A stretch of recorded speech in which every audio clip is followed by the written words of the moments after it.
Shalom. Good morning to all. పరిశుద్ధమైన వాక్యం చేత అనుదినము ఆత్మీయంగా బలం పడుతున్న సహోదరులారా, ఆ పరమతని మిమ్మల్ని ఆశీర్వదించును గాక. ఆ సర్వోన్నతమైన స్థలంలో నుంచి మీకు సమృద్ధి అయిన సమాధానం కలుగును గాక. అవును ప్రియులారా, ఇంత శ్రేష్టమైన భాగ్యం అనుదినము కూడా లేఖన భాగాలు వింటూ ఆత్మీయంగా బలాన్ని పొందుకుంటూ ఆయన వాక్యం చేత బలాన్ని, శక్తిని అనుభవిస్తూ ఆ బలం చేత దినమంతా నడిపబడడం, ఆయన కృప చేత దినమెంతా మనం ఆయన సన్నిధిలో క్షేమంగా ఉంచబడడం. ఈ దినం లేఖన భాగం అనుదిన కృపణ లేఖన భాగం చూసుకుంటే నహూము గ్రంథము 1వ అధ్యాయము 15వ వచనం. వ్యర్థుడు నీ మధ్య నీకు సంచరించుడు. వ్యర్థుడు నీ మధ్య ఇక సంచరించడు. చూడండి లేఖన భాగం చదివిన అన్న సింగనూరులో ఇక్కడ కృపావరం అన్న ఆయన ఇక్కడ పరిశుద్ధమైన ఆ మార్గంలో నడుస్తూ ఆయన నీతి నెరవేరుస్తూ ఆయన యొక్క భక్తిని ఆయన సన్నిధానంలో వారి నీతిని వారు కలిగి ఉంటూ ఆయన ఆరాధిస్తున్నారు. అలాంటి ఈ యొక్క సహోదరుడు పరమతనిని సేవిస్తూ ఆరాధిస్తున్న విధానం బట్టి పరమతని వారిని నడిపిస్తూ వస్తుంటున్నాడు. కాబట్టి ఇద్దరు మనం లేఖన భాగం మనం చూసుకుంటుంటే వ్యర్థుడు ఇక నీ మధ్య సంచరింపడు. అవును, ఎప్పుడు మన మధ్యలో వ్యర్థుడు రాడు, సంచరించడు.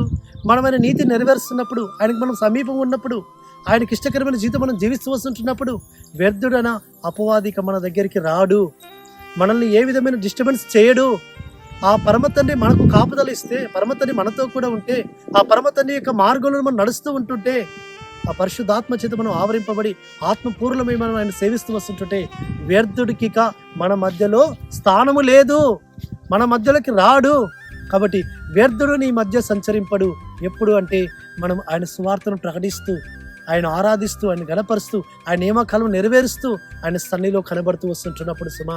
కాబట్టి ఆ విధంగా పరిశుద్ధమైన జీవితం జీవిస్తూ ఆయనకి ఇష్టకరమైన దీనత్వం కలిగి మనం సాత్వికులమై యథార్థ హృదయులమై మనం ఆయన సన్నిధిలో పవిత్రమైన జీవితం జీవిస్తూ వస్తుంటున్నప్పుడు వ్యర్థుని మన దగ్గరికి పరమతన్ని పంపడు. వ్యర్థుడు అనగా అపవాది, ఆ సాతాను ఇక మన మధ్యలోకి రాడు. వాడు మన వైపు చూడడు. వాడు ఎందుకంటే మనం కలిగిన ప్రార్థన జీవితాన్ని బట్టి, మనం కలిగిన పరిశుద్ధమైన జీవితాన్ని బట్టి, మనం కలిగిన ఆయనకి ఇష్టకరమైన దీన హృదయాన్ని బట్టి ఆ వ్యర్థుడు మన వైపు చూడడు, వాడి క్రియలు మన వైపు రానియడు సుమా. కాబట్టి అందుకే పరిశుద్ధ గ్రంథంలో నహూము ప్రవక్త ద్వారా పరమ తండ్రి స్పష్టంగా మాట్లాడుతూ వస్తున్నాడు, మనల్ని బలపరుస్తూ వస్తున్నాడు. వ్యర్థుడైన వాడు, వ్యర్థుడు అనగా ఈ యొక్క వాక్యానికి విరుద్ధంగా, వాక్యాన్ని నెరవేర్చబడనీయకుండా, ఆయన ఆరాధించనీయకుండా అడ్డుపడుతున్న ఆ అపవాది చీకటి శక్తులు కానీ, లేకుంటే ఏ విధమైన వ్యర్థుడు కానీ నీ దగ్గరికి రాడు, నీ మధ్య సంచరించడు, నీ మధ్యలో ఉండడు. వాడికి ఉండడానికి స్థానం లేదు, ఆస్కారం లేదు, ఉండే అవకాశం లేదు. ఎప్పుడు అంటే మనము ఆయనకి ఇష్టకరంగా జీవించినప్పుడు, మన హృదయము ఆయనకు ఆలయముగా మార్చబడినప్పుడు, మన దేహము ఆయన పరిశుద్ధాత్మకు నిలయముగా ఉన్నప్పుడు, మన గృహాలు ఆ పరిశుద్ధాత్మకు ఆలయముగా, ఆ పరిశుద్ధాత్మ నివసించడానికి యోగ్యకరంగా మన గృహాలు ఉన్నప్పుడు వ్యర్థుడనేడు మన గృహాలలోకి రాడు, మన దగ్గరికి రాడు, మన పురాలలోకి రాడు సుమా.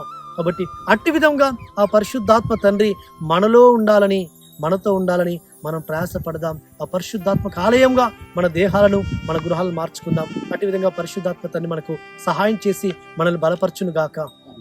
ప్రార్థన చేసుకుందాం. పరలోకందర మా తండ్రి, సర్వోన్నతుడ, జీవాధిపతి, వ్యర్థుడు నీ మధ్య సంచరింపడు అన్నావు నాయన.